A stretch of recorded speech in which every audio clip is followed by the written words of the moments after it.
In March 1979, a major motion picture starring Jack Lemmon, Jane Fonda, Michael Douglas, and Wilfred Brimley was released.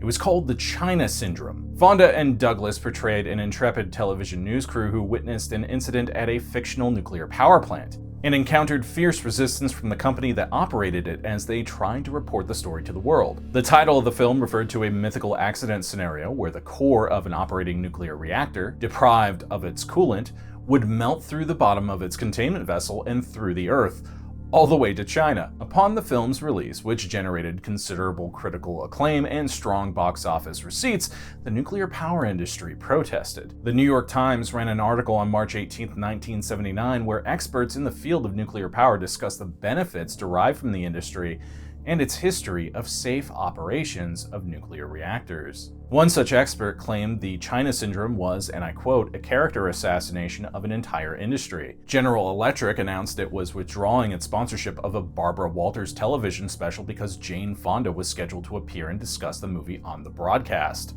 Pro-nuclear groups and trade magazines roundly condemned the film and its depiction of a power industry driven by greed and unconcerned with the hazards presented to an unwary public. Then, on March 28, 1979, a nuclear power plant outside of Harrisburg, Pennsylvania suffered a near-catastrophic accident, which led to the release of radioactive gases and other materials into the atmosphere. As of 2023, it remains the worst nuclear accident to occur on US soil in history. As in the fictional film then in theaters, the operating power company and government agencies were initially reticent to release information about the event to the public.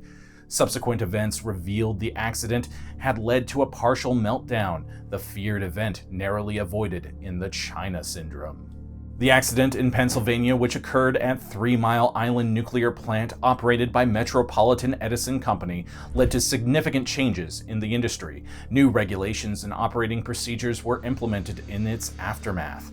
The most important change was the attitude of the public toward nuclear power and a steady decline in the construction of nuclear power plants across the United States. Dozens of existing plants were decommissioned, eventually including 3 Mile Island itself. The impact of the incident on the environment is still debated, as it has been since the event over 4 decades ago. Welcome to Geographics. I'm your interim host, Eric Malachite, cosmic horror author and production manager behind the scenes here.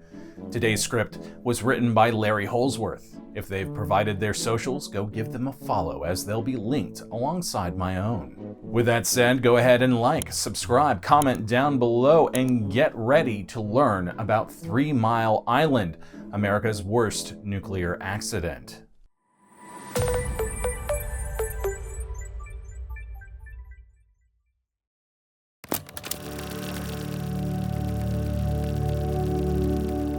Nuclear power is the result of fission. All elements are composed of atoms.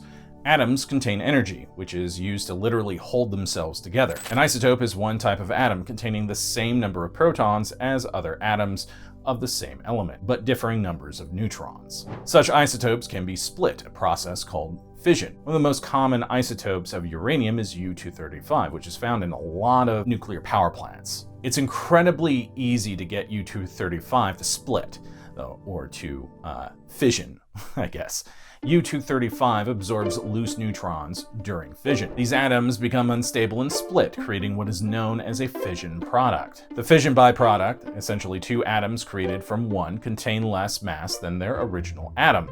This is because during the fission, some of the mass is converted into energy in the form of heat. Along with the release of heat is the release of neutrons, which are then absorbed by other atoms, and the fission process continues as a chain reaction, releasing enormous amounts of energy in the form of heat and also radiation.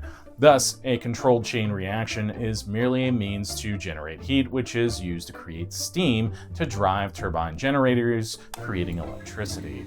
Several other products are also released during fission, many of them highly dangerous to both the environment and humanity, and thus must be safely contained and controlled. A nuclear reactor is simply a source of heat, an option to replace coal or gas-fired power plants or water-powered hydroelectric plants. The reactors used at Three Mile Island were pressurized water reactors, or PWR. A PWR is a source of heat used to create steam, which in turn drives steam turbines, which drive electrical generators to create electricity for distribution to users. The heat is generated by the reactor core, controlled by the insertion or retraction of control rods, which inhibit the rate of nuclear fission within the core.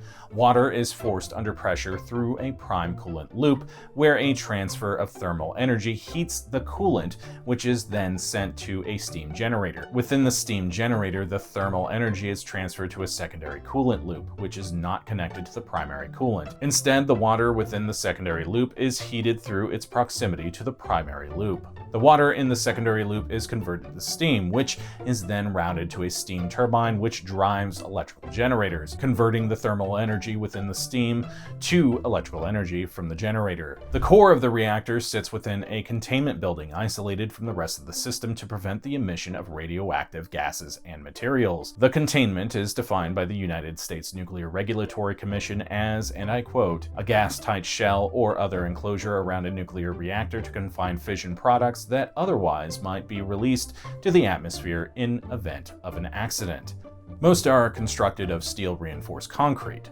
Within the containment sits the pressure vessel, which contains the radioactive core. Pressurized water reactors were originally developed by the U.S. Navy and its contractors for use in submarines and surface ships, including aircraft carriers. The Navy has a long and impressive safety record with such reactors, which were first put to sea in the USS Nautilus in 1955. For over 6 decades, there has never been a reactor accident which led to the release of harmful radiation aboard a U.S. Navy vessel. That safety record is certainly admirable, both in terms of the professionalism of the operators and the design of the reactor itself.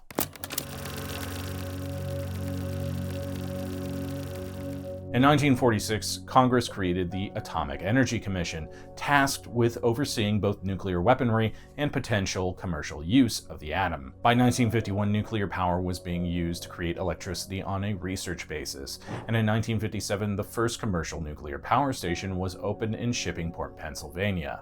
Through the 1960s, the use of nuclear power as a means of generating electricity for consumers grew rapidly. By 1971, nearly 24 nuclear plants were in full operation in the United States, with many more planned or under construction. In 1973, 41 nuclear power plants were ordered by American utility companies, the most ever ordered during one calendar year. Nuclear power was generally viewed favorably by the American public, who increasingly demanded cheap electrical power for homes and offices.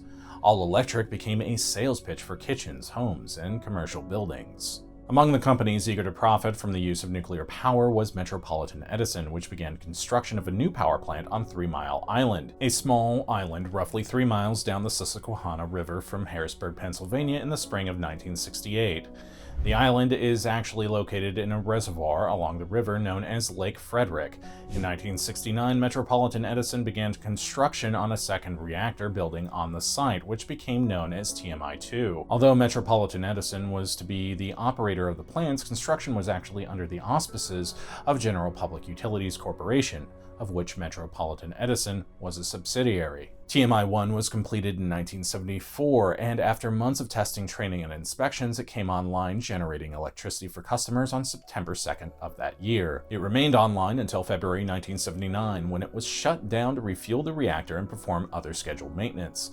Due to ensuing events at TMI-2, it did not return to service until October 1985, and then only after overcoming significant resistance from the local population. TMI-2 began commercial operation in December 1978 with a larger and more powerful reactor plant than its slightly older brother. At the time TMI-2 came online, nearly 70% of Americans approved of the commercial use of nuclear power to generate electricity, and orders were in place for several dozen new plants across the country. The nuclear power industry was in a boom phase, feted for being a clean, reliable, and safe means of generating electricity. The industry was viewed as a major weapon against the economic chaos wrought by Arab oil embargoes and American reliance on imported energy solutions. A former nuclear engineer, Jimmy Carter, was in the White House, another champion of the industry.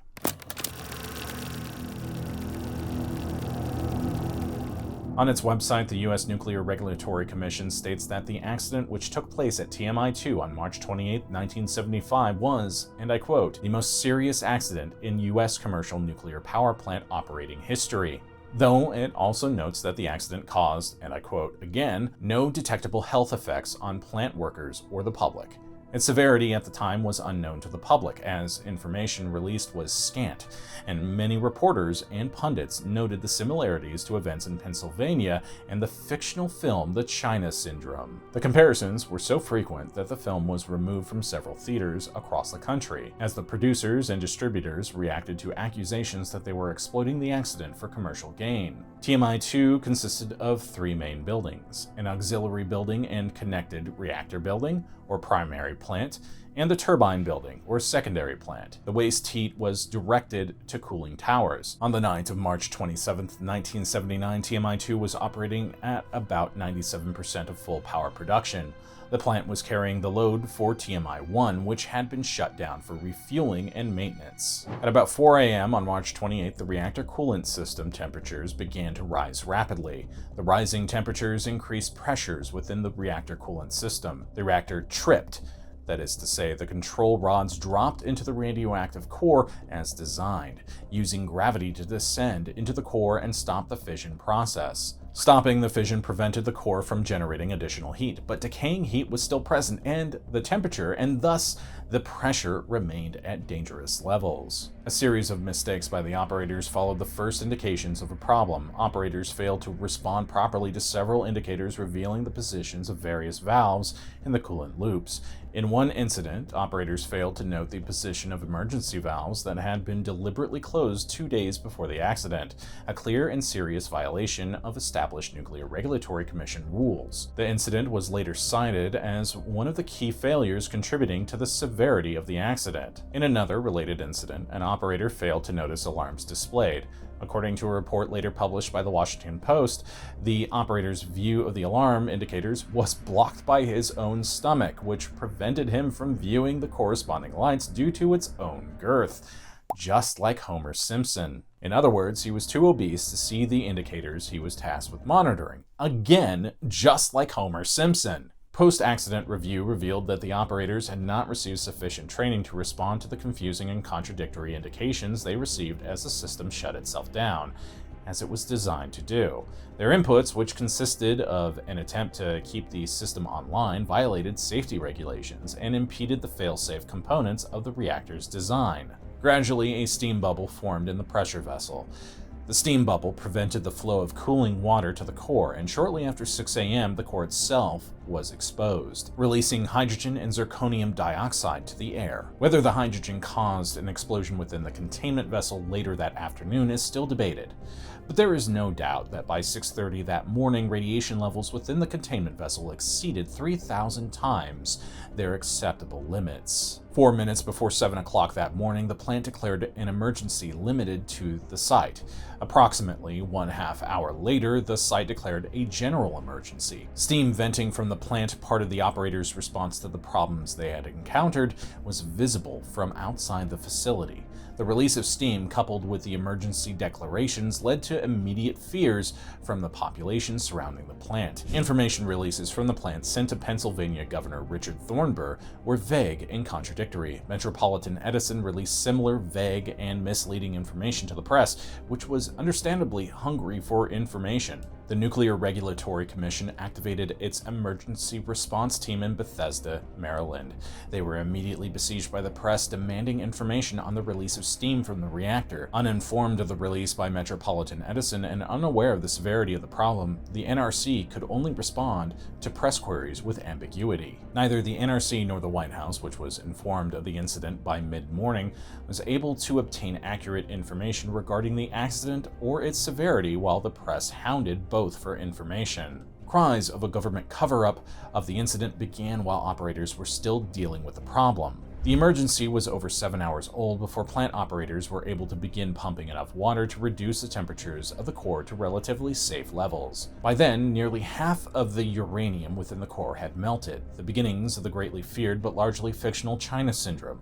Release of radioactive materials into the environment had been limited by the design of the system. The core, though severely damaged, had not melted through the containment vessel, had not exploded, and had not begun the end-of-the-world scenario described in the movie.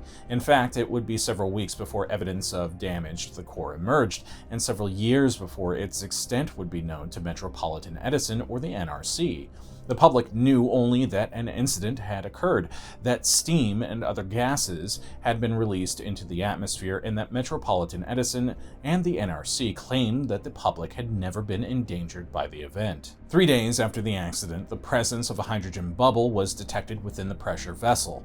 Fears of a potential explosion led to speculation of a potential rupture of the containment vessel and subsequent massive exposure to radioactive materials in the atmosphere. Operators determined that no oxygen, which was required in order for the hydrogen to explode, was present in the pressure vessel. The hydrogen was slowly eliminated via a catalytic recombiner as well as by venting to the atmosphere.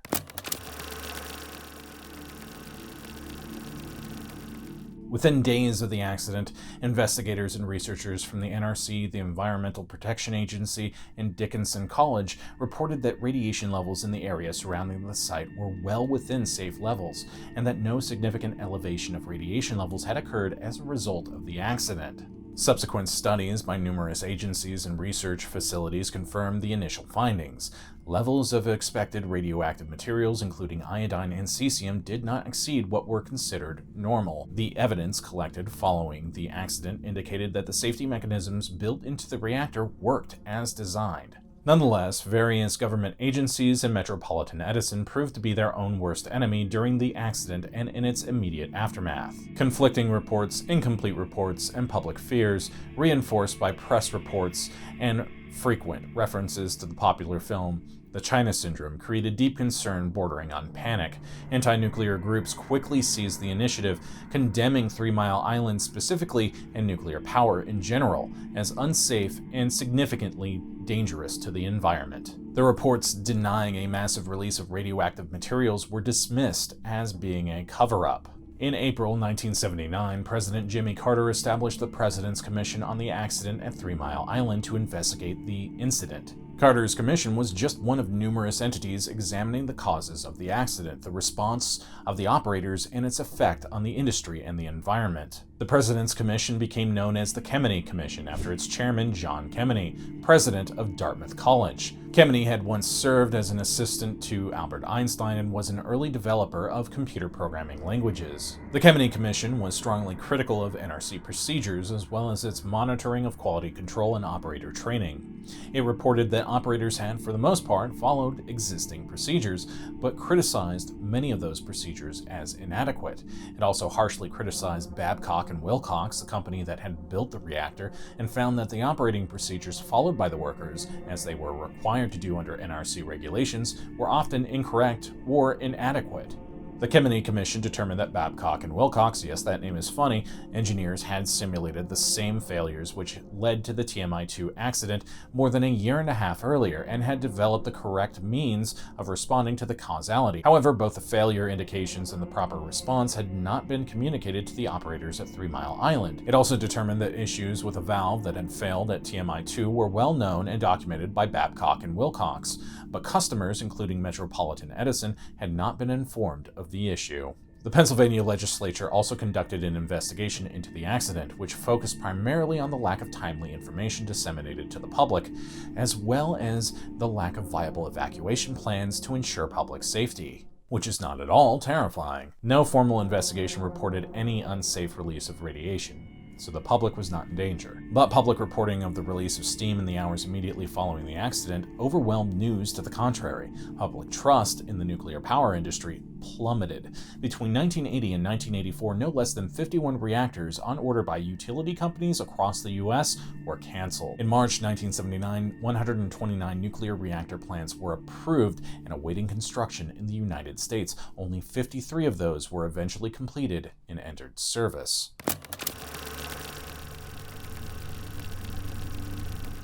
As noted, TMI-1 was shut down for refueling and maintenance at the time of the accident at TMI-2. The reactor did not return to service until 1985 as anti-nuclear power protesters fought to keep the site closed. From the beginning, the national hysteria over the accident, dubbed a disaster by much of the press, greatly exceeded the actual dangers and damage. President Carter, a trained nuclear engineer, toured the facility just days after the accident and informed his cabinet that the site was safe and free from hazardous radiation. However, in the years following the disaster, numerous organizations and researchers have reported increases in cancers and other radiation-linked health issues in the area surrounding 3 Mile Island. Most have been discredited. Some anecdotal evidence of increases in thyroid cancers were reported by the Pennsylvania Cancer Registry, though they failed to establish a causal link between the accident at TMI-2 and the disease. Still, 3 Mile Island continues to be cited as a disaster that caused significant health issues and was covered up by the nuclear power industry and an obliging government. Anti-nuclear demonstrations occurred across the country following the accident and continued to occur at 3 Mile Island into the 21st century. TMI-2 never returned to service. Its license was suspended following the accident and pending investigations. The reactor core was eventually removed and shipped to a Department of Energy disposal site. Cleanup of the site, including the removal and evaporation of contaminated cooling water, continued for 15 years and was declared complete in 1993. After years of cleanup and monitoring of the site, TMI-2 remained officially in commission but inoperable. Its owner, which changed hands several times largely as a result of corporate reorganizations, kept the site in place but decommissioned while TMI-1 remained in operation. TMI-1 ceased operations in September 2019. Since the accident at 3 Mile Island, 2 far more devastating nuclear power plant accidents occurred, one at Chernobyl, Ukraine, where at least 60 people either died in the accident or from radiation-linked cancers in the aftermath, and another occurred over a period of 9 days in March 2011 in Japan at the Fukushima Daiichi nuclear power plant in Japan. The number of casualties attributed to that disaster have never been confirmed by the Japanese government. As of 2023, the United States has 54 operating nuclear power plants with a total of 93 reactors, providing electrical power in 28 states. Just under 20% of U.S. electrical power comes from nuclear plants, though that number has been in a steady decline since the 1990s. The 3 Mile Island accident did not kill the American nuclear power industry, though it dealt it a heavy blow. Today, utility companies have to compare the cost of building and licensing a nuclear power plant with that of comparatively inexpensive natural shale gas obtained from fracking, which is just so great for the environment, right? Often, natural gas is a more financially, if environmentally destructive alternative. The accident at 3 Mile Island was just that, an accident. It could have been far worse, as history does indeed tell us. That it wasn't, despite human error, like Homer Simpson levels of error, misinformation, faulty judgment, and political posturing in the aftermath, is a tribute to the design of the system and the safety mechanisms put in place.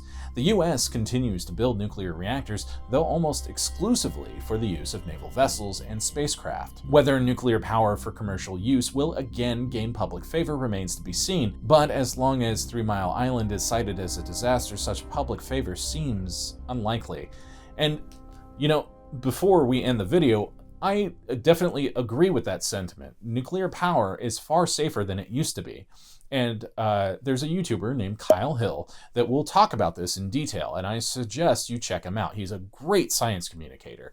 Check out all of his nuclear disaster stuff, all of his nuclear anything, because he breaks it down, he's realistic, and he's just awesome. He's great. Well, I hope you enjoyed that video and found it as educational as I did. If you'd like to see more videos like this one, and why wouldn't you, go ahead and watch the next suggested video, and remember to do all that algorithmic jazz that keeps the machines happy and stops them from killing us all. I'm Eric Malachite, and I'll see you next time, Space Cowboy.